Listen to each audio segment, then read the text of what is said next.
ગુજરાતની જનતા જો ગુજરાતના દેવતભાઈ ખવડ અને ભગવતસિંહના મોરે મોરોની બાકાજીકીમાંથી ઊંચી આવી હોય તો ગુજરાતની ઇતિહાસનો સૌથી ખરાબમાં ખરાબ અને ક્રૂરમાં ક્રૂર બલાત્કાર ઇતિહાસનો એક એવો દાખલો તમારી સમક્ષ રજૂ કરવા જઈ રહ્યો છું. હું પોતે ન્યૂઝ રિપોર્ટર નથી, પણ આજે મારે ભાષાનો ઉપયોગ કરવો છે, એ ન્યૂઝ રિપોર્ટરની ભાષાનો ઉપયોગ કરીશ. ગુજરાતના 20 વર્ષના ભાજપના શાસનમાં આવો કિસ્સો ક્યારેય નથી બન્યો. એક બલાત્કાર થયા પછી એક દીકરીનું જીવન કેવું હોઈ શકે એનો હું તમને આજ રૂબરૂ વાત કરી શકું છું, તમારી સમક્ષ રજૂ કરી શકું છું. એક દીકરી જેનો 13 વર્ષની ઉંમરમાં બલાત્કાર થાય છે, આજે એ દીકરીની ઉંમર 22 વર્ષ છે, છતાંય ક્યાંય ઈ સરખી ભણી નથી શકતી, ક્યાંય સમાજની અંદર ઈ ખુલ્લા મોઢે રખડી નથી શકતી.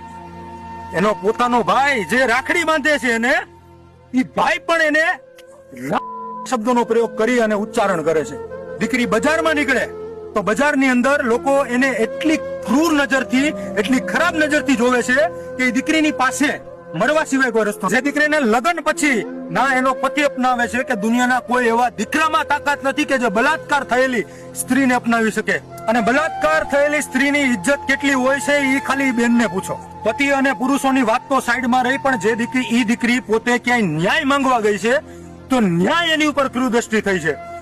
પોલીસ પાસે ગઈ તો પોલીસે કુદ્રષ્ટિ કરી, વકીલ પાસે ગઈ તો વકીલે અડપલા કર્યા, અને બાકી રહ્યું જેને આપણે ન્યાયની મૂર્તિ માનીએ છીએ એવા જજ સાહેબ પાસે ગઈ તો પણ એને પણ કુદ્રષ્ટિથી દીકરી સામે જોયું છે.